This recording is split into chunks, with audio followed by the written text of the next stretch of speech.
यदि ऐसा कहा जाए कि आरएसएस भारत के सबसे अधिक विवादित संगठनों में से एक है तो यह कोई अतिशयोक्ति नहीं होगी। आरएसएस तथाकथित रूप से विश्व की सबसे बड़ी वॉलेंटरी ऑर्गेनाइजेशन है। भारत में आरएसएस के समर्थक भी बहुत हैं और विरोधी भी। इसके समर्थक इसे राष्ट्रवादी कहते हैं, जबकि इसके विरोधी इसका जर्मनी की नाजी पार्टी के साथ पैरेलल स्थापित करते हैं।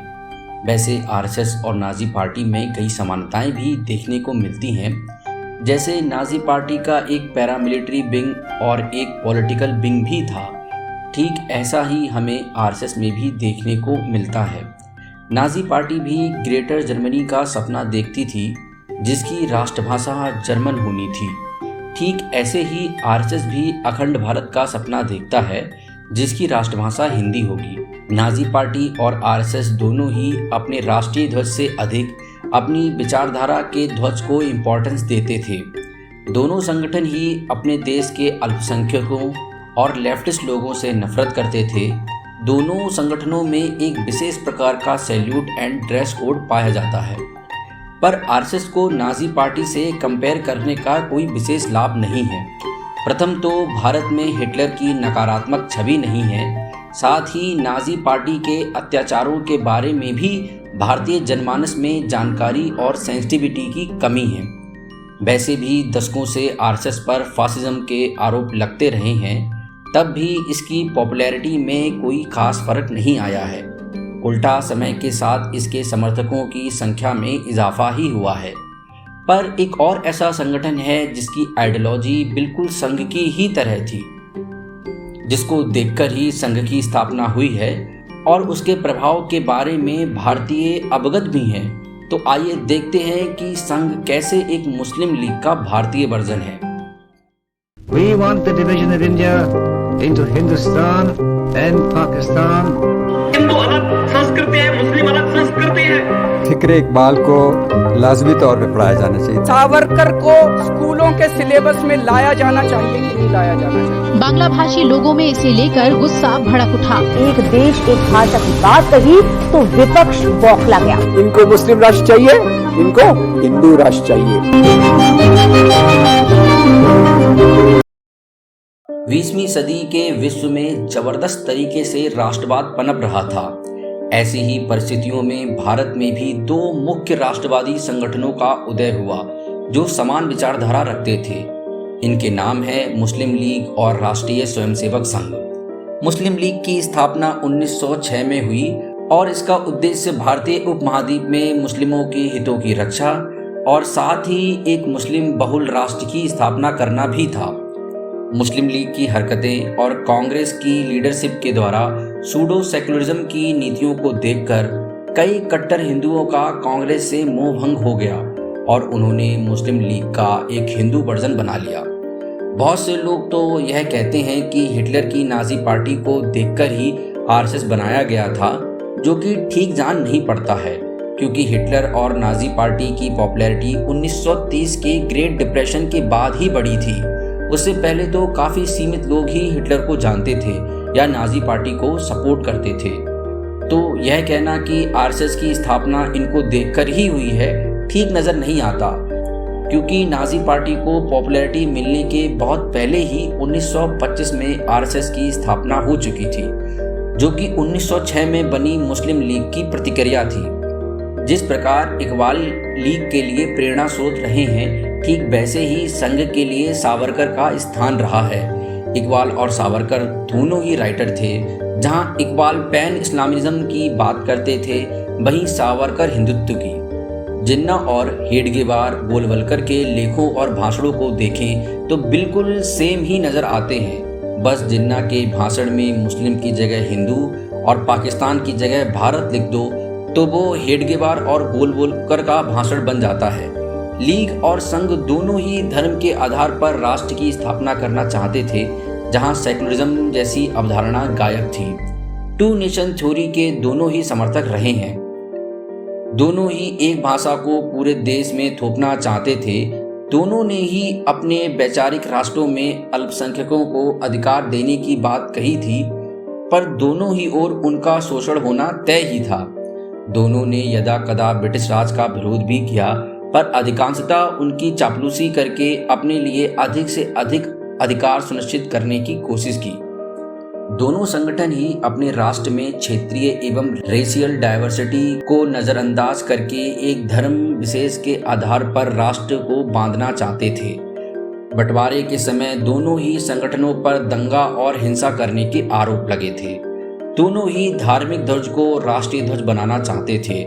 दोनों ही कांग्रेस से बहुत चिढ़ते थे, क्योंकि कांग्रेस उनकी वैचारिक प्रतिद्वंदी थी, जो उनकी तरह राष्ट्र की नहीं बल्कि देश की बात करती थी। दोनों संगठन की विचारधारा को मानने वाले लोग आज भी अखंड मुस्लिम और हिंदू राष्ट्र की कल्पना करते रहते हैं, और हद तो यहाँ हो गई है कि अपने इस प्रोपेगेंडा के लिए वो एक ही फोटो का इस्तेमाल अलग अलग रंग से भरकर करते हैं। यह इन दोनों की अच्छी एनालॉजी भी है। अगर लीग के हरे रंग की जगह भगवा रंग कर दिया जाए तो वह संघ बन जाता है। दोनों संगठन एक ही डायपोल के दो ध्रुव की तरह नजर आते हैं। यहाँ पर गौर करने वाली बात यह है कि 1942 के भारत छोड़ो आंदोलन के समय लीग, संघ और हिंदू महासभा तीनों ने ही अंग्रेजों का साथ दिया था और भारत छोड़ो आंदोलन का विरोध किया था। उस समय सावरकर लेड हिंदू महासभा ने बंगाल, सिंध और नॉर्थ वेस्ट फ्रंटियर प्रोविंस में लीग के साथ मिलकर सरकार भी बनाई थी, जबकि सावरकर, गोलवरकर और जिन्ना तीनों ने ही ओपनली भारत छोड़ो आंदोलन का विरोध किया था और अंग्रेजों को चापलूसी भरे खत भी लिखे थे। जहां लीग तो अपने लक्ष्यों में जैसे तैसे सफल हो गई, पर आज़ादी के समय हिंदू तुलनात्मक रूप से कम कट्टर रहे थे और कांग्रेस भी उस समय अच्छे हाथों में थी। इस कारण संघ आज भी अपने लक्ष्यों को पाने में असमर्थ रही है। आइए देखते हैं, अगर लीग की तरह संघ भी अपने लक्ष्यों में सफल हो जाता है तो उसके क्या परिणाम होंगे। जैसे कि पाकिस्तान सिर्फ धर्म के आधार पर बना, जहां क्षेत्रीय डाइवर्सिटी को दबाया गया, जिससे वहां कई दिक्कत पैदा हुई हैं। ठीक वैसी ही स्थिति संघ के एक राष्ट्र, एक ध्वज, एक भाषा, एक निशान और एक पहचान के लक्ष्य की पूर्ति के बाद हो सकती हैं। जैसे उर्दू को थोपे जाने के कारण बांग्लादेश पाकिस्तान से अलग हो गया, ठीक ऐसे ही हिंदी थोपे जाने से दक्षिणी भारत में अलगाव की भावना फैल सकती है। जैसे क्षेत्रीय डाइवर्सिटी को सप्रेस करके मुस्लिम राष्ट्र बनने से पाकिस्तान के कई भागों में आज भी आज़ादी की मांग उठ रही है, ठीक ऐसे ही हिंदू राष्ट्र बनने से भारत के नॉर्थ ईस्ट भागों में आज़ादी का संघर्ष और भी तेज हो उठेगा।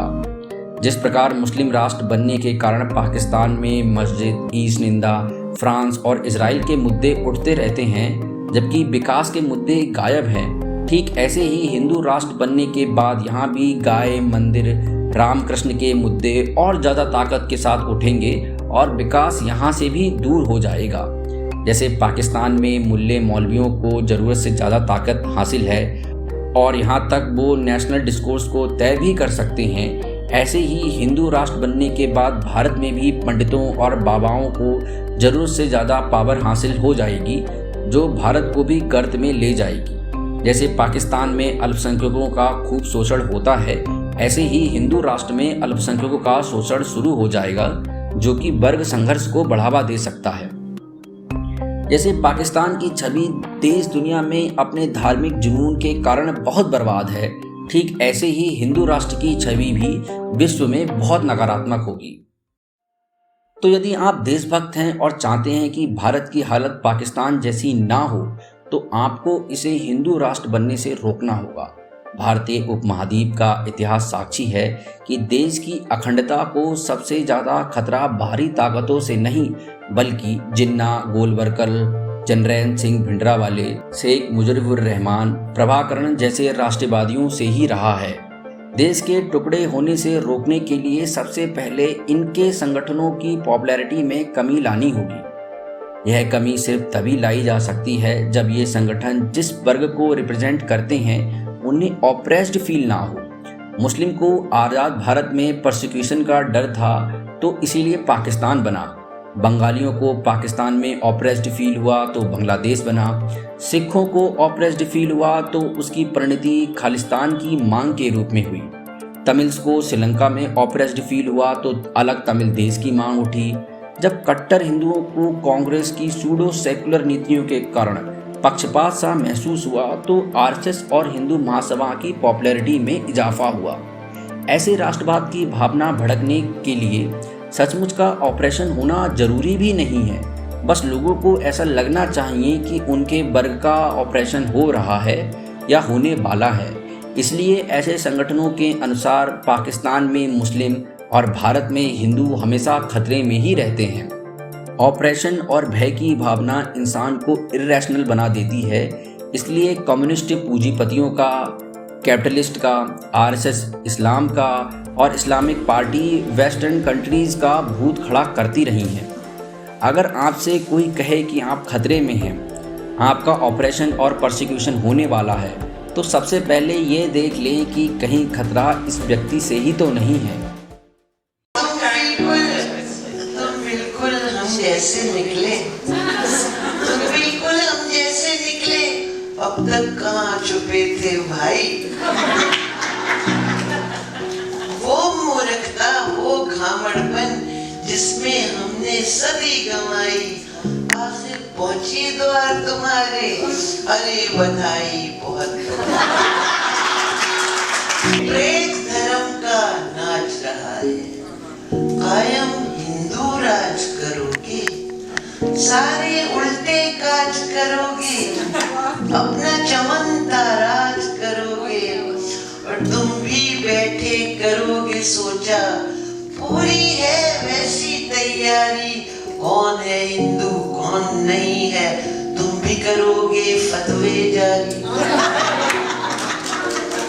होगा कठिन यहाँ भी जीना, दांतों आ जाएगा पसीना, जैसी तैसी कटा करेगी, यहाँ भी सबकी सांस घुटेगी। कल दुख से सोचा करती थी, सोच के बहुत हंसी आ जाई, तुम बिल्कुल हम जैसे निकले, हम दो कौम नहीं थे भाई।